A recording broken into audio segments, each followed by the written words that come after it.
Module 2. Ating pag-aralan ang mga pangunahing pansariling pangangailangan. Pagkatapos ng araling ito, ikaw ay inaasahang napipili ang mga pagkaing nakabubuti sa katawan at kalusugan.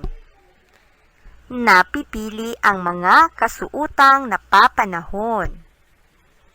Nailalarawan ang sariling pangangailangan at iba pang pangangailangan ng isang bata. Natatalakay ang pansariling kagustuhan tulad ng paboritong damit.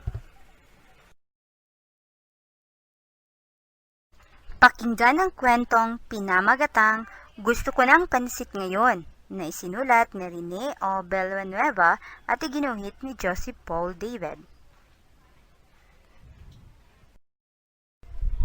Maganang kumain si Diding, ngunit mapili siya. Kung pansit, panay-pansit lang. Kung longganisa, panay-longganisa. Mabuti kaya ito? Magana ba kayong kumain? Gusto ko ng pansit ngayon. Tuwing kakain sina Diding, tinitiyak ng nanay at tatay niya na masustansya ang kanilang pagkain. May gulay at prutas, may isda at kanin, at may katas ng sariwang prutas para inumin. Laging maganang kumain si Diding. Pero isang araw, nang maghain ng pansit ang nanay ni Diding, ayaw na niyang kumain ng ibang pagkain. Pansit! Pansit! Mahabang pansit! Ikot-ikot sa tinidor, dugtong-dugtong, di mapuputol. Pansit! Pansit! Gusto ko ng pansit! Araw-araw akong kakain ng pansit! Yun ang sabi ni Diding. At ganoon nga ang kanyang ginawa. Humingi siya ng pansit sa umaga, sa tanghali, sa gabi, pati sa merienda. Kahit ano ang ihain ng nanay niya, pansit lang talaga ang gusto niya. Pero isang araw, nagbago ng hilig si Diding. Longganisa naman ang nagustuhan niya. Marhaba, mataba, at mapula. Okay, sarap ng longganisa. Paborito ko sa umaga, tanghali o gabi. Kahit sa merienda, gusto ko ay longganisa. Yan ang sabi ni Diding.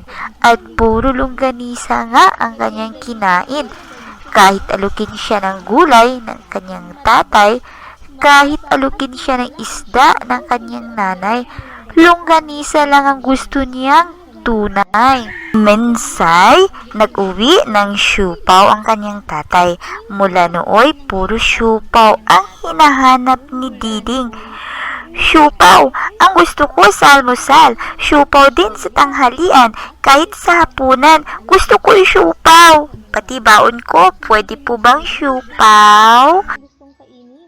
Yun ang sabi ni Diding at puro siupaw lang kanyang gustong kainin. Pero hindi tama ang yun, di ba? Kung ano ang nakahain, yun ang dapat kainin.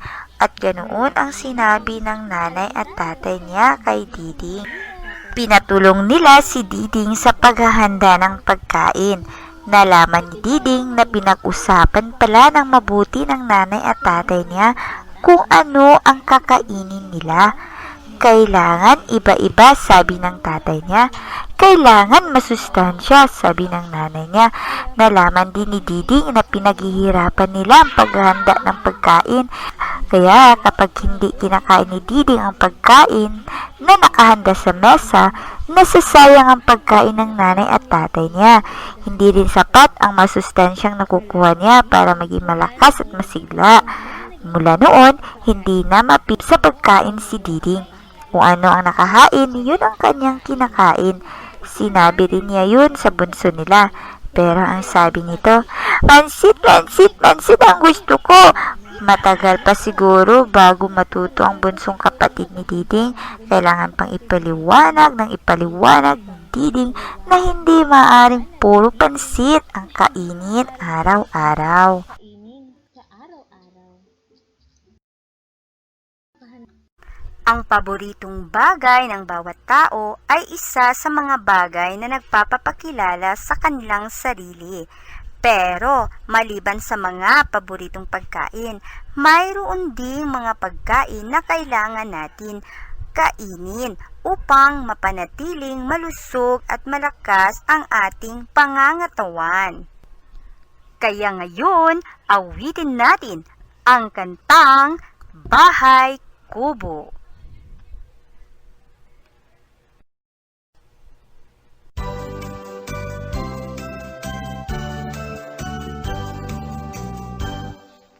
Bahay kubo, kahit muntik, ang halaman doon ay sari-sari, sitamas at talong, sigarilyas at mani, sitaw, batang patani,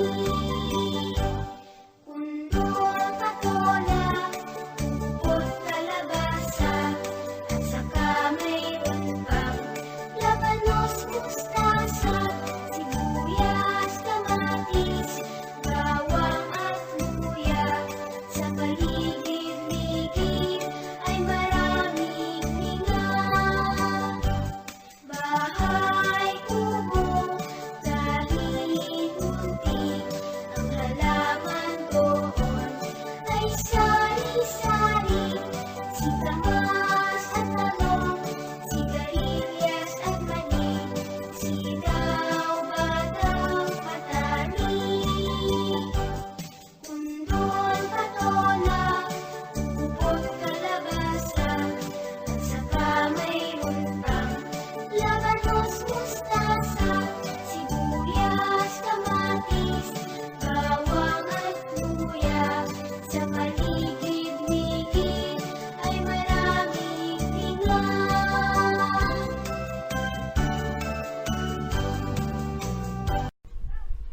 Sa awiting Bahay Kubo, sari-saring gulay at prutas ang nabanggit. Lahat ito ay masustansyang pagkain na kailangan ng ating katawan.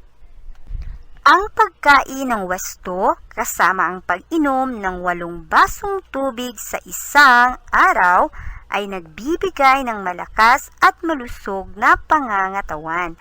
Ang hindi masustansyang pagkain naman ay nagdudulot ng pagkahina at sakit sa ating katawan. Napakahalaga ang pagkain sa buhay ng tao, lalo na sa lumalaking batang katulad mo. Ito ay kailangan upang magawa natin ang mga bagay na dapat gawin sa araw-araw.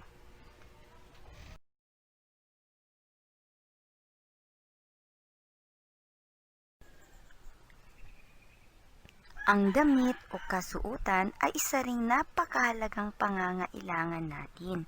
Nagsisilbi itong takip sa ating katawan laban sa lamig at init ng panahon. Nauuri ang kasuotan sa iba't ibang panahon.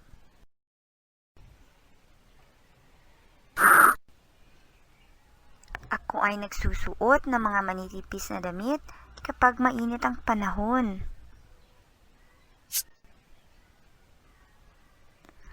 Ako ay nagsusuot ng mga kapote kapag maulan ang panahon. Ako ay nagsusuot ng mga makakapal na damit tulad ng jacket kapag malamig ang panahon. Tayo ay nagsusuot ng kasuotan ayon sa okasyon. Kami ay nagsusuot ng mga formal na damit kapag nagsisimba at ang aming paboritong damit kapag namamasyal.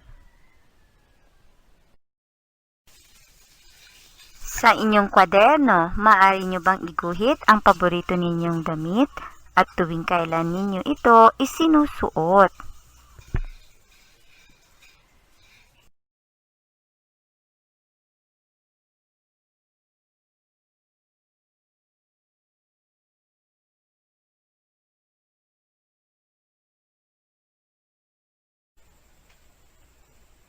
Ito ang aking tahanan. Kasama ko nakatira dito ang aking pamilya at kami ay masayang nagsama-sama.